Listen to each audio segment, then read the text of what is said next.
Welcome back to more Mario Kart 8 Deluxe. Last time, we went over a few miscellaneous topics that didn't come up in the main playthrough. This time, after over 2 years since my original playthrough, there are new tracks to play. In the last Nintendo Direct, 48 new courses were announced as DLC, so we'll be gradually going through them as they release. Like in the original playthrough, we'll be sticking with 150cc, and unlike in the original playthrough, I am going to stick with my main character and main kart build. In that playthrough, I was actually changing up the character every time, but because I'm not super familiar with these courses, I'm going to play it safe and stick with a character and kart type that I'm very familiar with. So we will be starting out with Light Blue Yoshi. And we have the Circuit Special, the Retro Off-Road Tires, and the Cloud Glider. So if we press right, or the right bumper, we have a ton of courses to choose from eventually, but not all of them are live yet. Only the first 2 cups are live. So we will be starting with the Golden Dash Cup.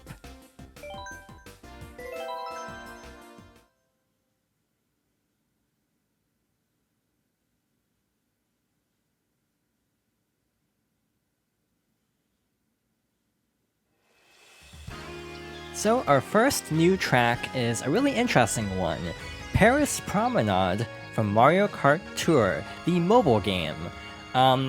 This track surprised me actually. I wasn't entirely sure what to think about it at first, but by the end of it, I actually really liked it. It won't be immediately obvious why I actually really like it, but there's something really novel about this track that is honestly kinda cool. So Mario Kart Tour had a bunch of tracks based on like real-world locations, Paris being one of them, but it's still kind of surreal seeing like the Eiffel Tower in a Mario game. Also, I'm pretty sure the Eiffel Tower was in the Splatoon 3 trailer, so maybe I should have picked Inkling for this, just for the irony. So we have a couple of branching paths at first, but up here, we have a branching path that's actually blocked off. You might notice on the mini-map, there is a path going straight and to the right, but we actually can't go there yet. More on that later.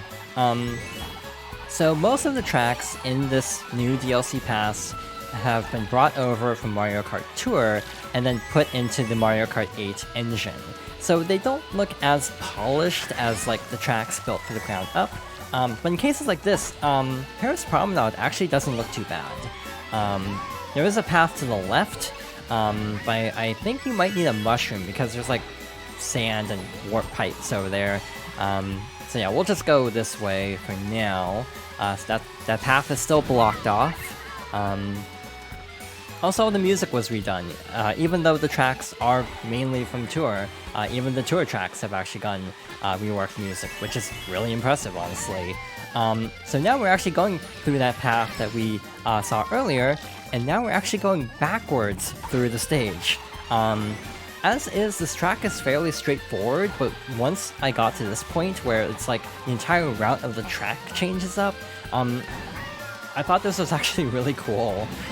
Yeah, working your way backwards through a stage is just kind of a novel way, and I guess it's actually partly based on something Mario Kart Tour does, where some of the special tracks for the game have different alternate pathways for different like missions.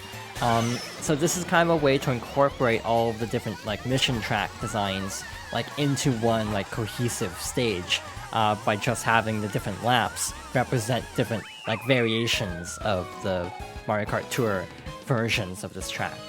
Alright, so good start. We got first place in our very first race of the new tracks.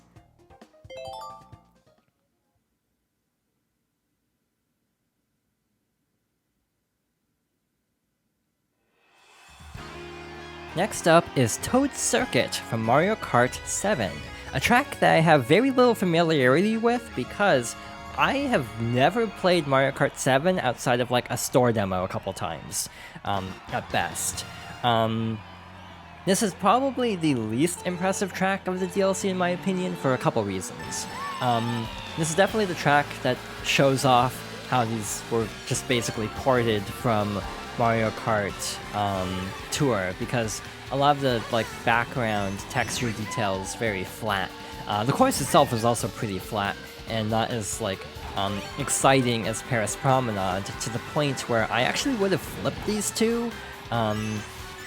I definitely feel like Paris Promenade would have made more sense as a second track, and this would make more sense as like a first track to kind of ease you back into the new courses and to the gameplay. For someone who hasn't really played Mario Kart a whole lot in the past few years, I feel like I am doing better than I would have expected, but we're also still only on 150cc. I definitely would struggle a lot more if I moved over to 200cc. And to be fair, because these were all from Tour, I actually wonder how well these are even designed for 200cc. Like, is there a 200cc mode in Tour? I actually don't know. Yeah, this track definitely looks the roughest out of all of the tracks that I've seen so far in terms of overall graphical detail. But honestly, in a game like Mario Kart, I honestly don't mind it as much compared to other games, because you're constantly, well, unless you're getting bombarded by items, you're usually moving pretty quickly through stages, so I almost feel like not having as much graphical detail isn't as big of a deal in comparison to a game where you actually will have a lot more scenery to look at. That was close. We somehow still got first place though. DK was right behind us. And he had a red shell too, and if he had used that a little bit sooner, we might have gotten second or even third.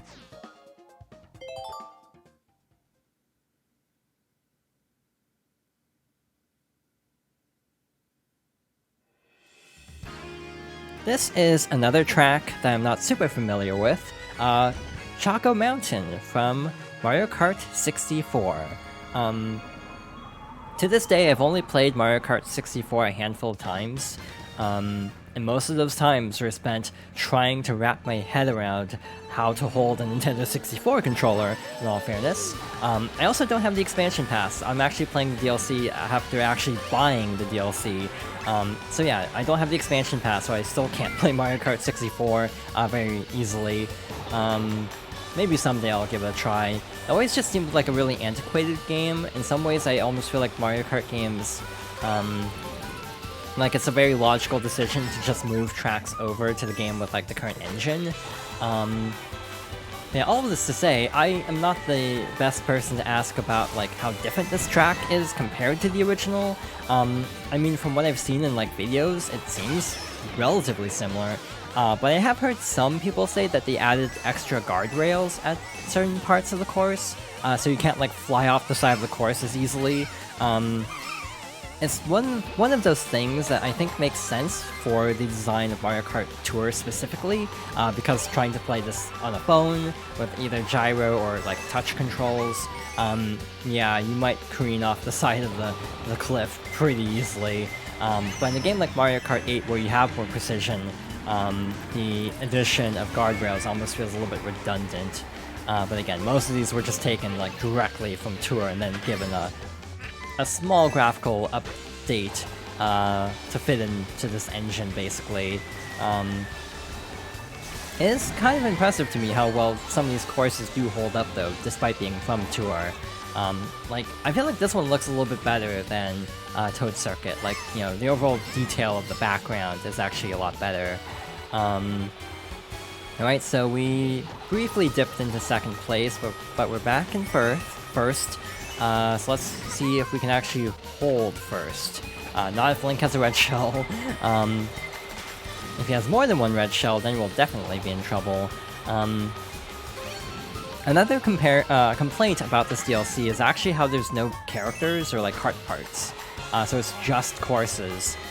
Compared to the previous DLC packs for Mario Kart 8 on Wii U that actually added in characters, including Link. So yeah, that is kind of a shame. I kind of hope they do add characters eventually, but since it's the Booster Course Pass, I think is the official name.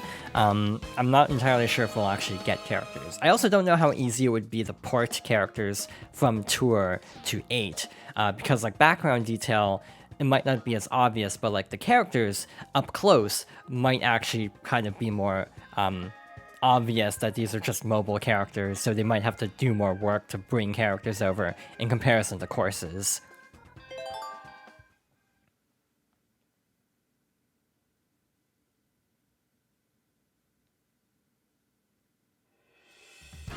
And our final course for the Golden Dash Cup is the fan favorite Coconut Mall from Mario Kart Wii. This is easily the most polarizing track of the DLC that I've seen so far. A lot of people don't like this because they actually made a lot of changes. For one thing, there are no longer Miis around the track. So a lot of people actually really miss having Miis spectating. A lot of people are torn about the remix of this particular song. I feel like I don't have enough affinity for Mario Kart Wii to actually be the best judge of this, to be honest. I played Mario Kart Wii, mostly single player, and that's a story in itself. So yeah, I don't have a ton of nostalgia for this game, even though I did play it quite a bit. I almost feel like with Mario Kart Wii, it was a game I played a lot single player, like time trials and all the cups and things like that, but I'm pretty sure I only played the online maybe 1 or 2 times.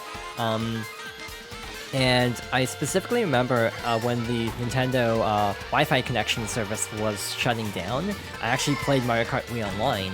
I want to say I only played like 1 match, and it was immediately against a hacker. Like, the person was just zooming ahead at impossible speeds. It's like, you know, someone's going at 200cc and you're going at like 50cc is how it felt. So yeah, I don't have the best memories of Mario Kart Wii, so yeah, I'm not the best judge of how accurate this interpretation of Coconut Mall is. I also did try this briefly in 200cc to see how hectic it would be, and yeah, this being like a sort of, like, narrow design actually makes 200cc really difficult.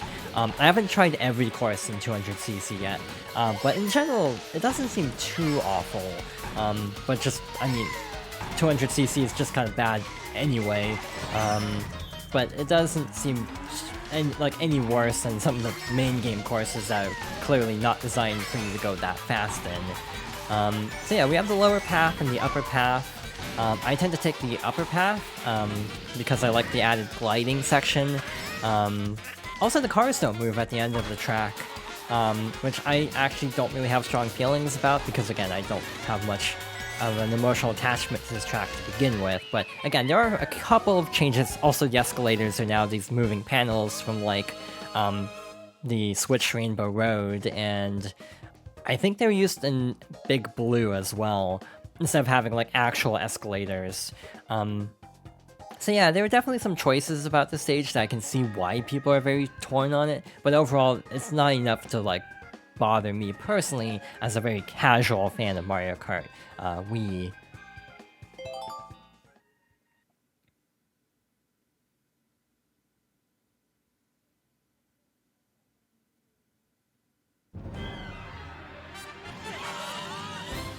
And with that, we made it through the first cup of the new courses. Overall, this went really well. We got 3 stars, we didn't lose a single race, even though we definitely cut it a little bit too close at times. Yeah, overall, not too bad. All first places, so a good start to the next 12 cups, because that's how many they're adding over the course of the next year or two. Yeah, this'll take a bit of time to get through.